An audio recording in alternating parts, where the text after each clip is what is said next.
Welcome to ignited minds. ఇవాళ మీకు ట్రిగనోమెట్రీలో 6 marks problem మీ ముందుకు తీసుకొచ్చాను. ఇది డెఫినెట్గా ఎగ్జామ్లో వస్తుంది కాబట్టి ఖచ్చితంగా స్టెప్స్ ఫాలో అవ్వండి. ఓకే, లేట్ చేయకుండా స్టార్ట్ చేద్దాం. sec θ plus tan θ p అయితే then prove that sin θ p square minus 1 by p square plus 1. So ఇక్కడ ఫస్ట్ స్టెప్ మనం sec θ plus tan θ p అని రాసుకోవాలి. sec θ అంటే మనకు తెలుసు కదా 1 by cos θ. ఓకే, tan θ అంటే sin θ by cos θ p. Clear ఇక్కడ వరకు? సో ఇప్పుడు మనకి డినామినేటర్లో ఏముంది? cos θ అనే కదా, అంటే న్యూమరేటర్లో ఉన్నది ఉన్నట్టు వస్తుంది. So 1 plus sin θ p. Okay, p value మనకు వచ్చిన తర్వాత మనల్ని అడిగింది ఏంటి? p square minus 1 by p square plus 1. అదేంటిది? ఇది LHS, అదే నేను RHS తీసుకొని చెప్తున్నాను. రైట్ హ్యాండ్ సైడ్ RHS తీసుకుంటున్నాను.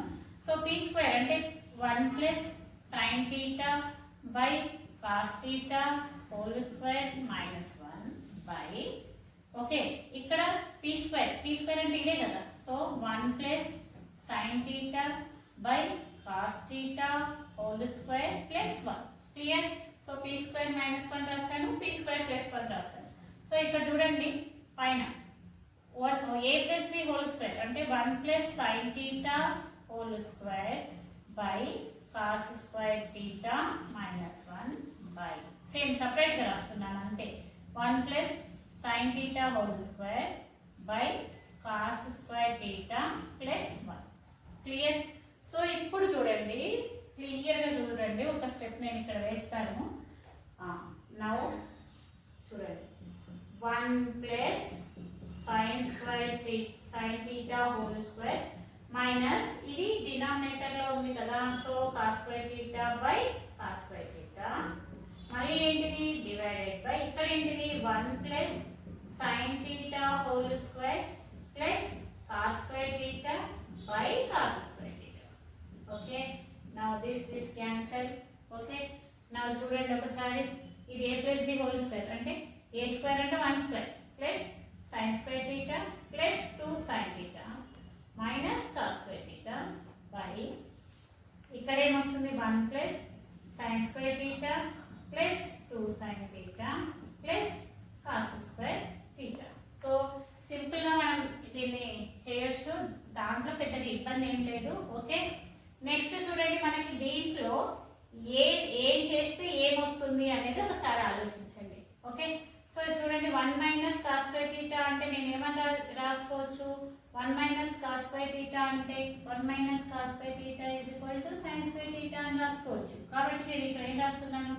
sin స్క్వేర్ θ, మళ్ళీ ఇక్కడ కూడా sin స్క్వేర్ θ ఉంది. So sin square θ plus 2 sin θ ఉంది. ఓకే, బై ఇక్కడ 1 ప్లస్ sin స్క్వేర్ θ అంటే నేను ఏమని రాయొచ్చు? అట్లనే ఉంచుతాను, ఇది ఏం మార్చదు. 1 plus sin square θ plus 2 sin θ plus cos square θ అని నేను అలాగే ఉంచుతాను. Okay, now sin square θ sin square θ అనేది కదా. సో sin θ ని కామన్ తీస్తే నాకు ఇక్కడ ఏమొస్తుంది? sin θ ప్లస్ sin θ ప్లస్ 2, ఇంతే కదా వచ్చేది, బై ఇక్కడ sin square θ plus cos square θ value ఎంత? 1. అది మన ఐడెంటిటీ ఏంటిది? sin square θ plus cos square θ 1. కాబట్టి sin square θ plus cos square θ 1 కాబట్టి 1 ప్లస్ 2 sin θ. ఇప్పుడు చూడండి sin θ, ఓకే ఇక్కడ sin θ plus sin θ 2 sin θ plus 2 by, ఇక్కడ 2 ప్లస్ 1 ప్లస్ 1 అంటే ఏమవుతుంది? 2 ప్లస్ 2 sin θ.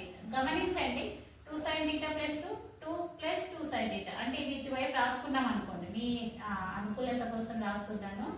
2 sin θ ప్లస్ 2 వచ్చింది నాకు ఇక్కడ కూడా 2 sin θ ప్లస్ 2 వచ్చింది.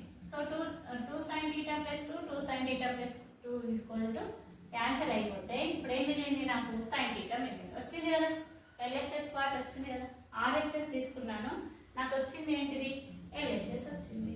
సో మనం ఏం రాస్తాం? sin θ p square minus 1 by p square plus 1. ఇట్లాంటి లెక్క ఎగ్జామ్లో కంపల్సరీగా వస్తుంది. ఫాలో దీస్ స్టెప్స్, చాలా ఈజీగా ఫాలో కావచ్చు, no need to worry. So మళ్ళీ ఒకసారి వీడియోను మళ్ళీ చూడండి, ఈజీగా అర్థమవుతుంది. Thank you.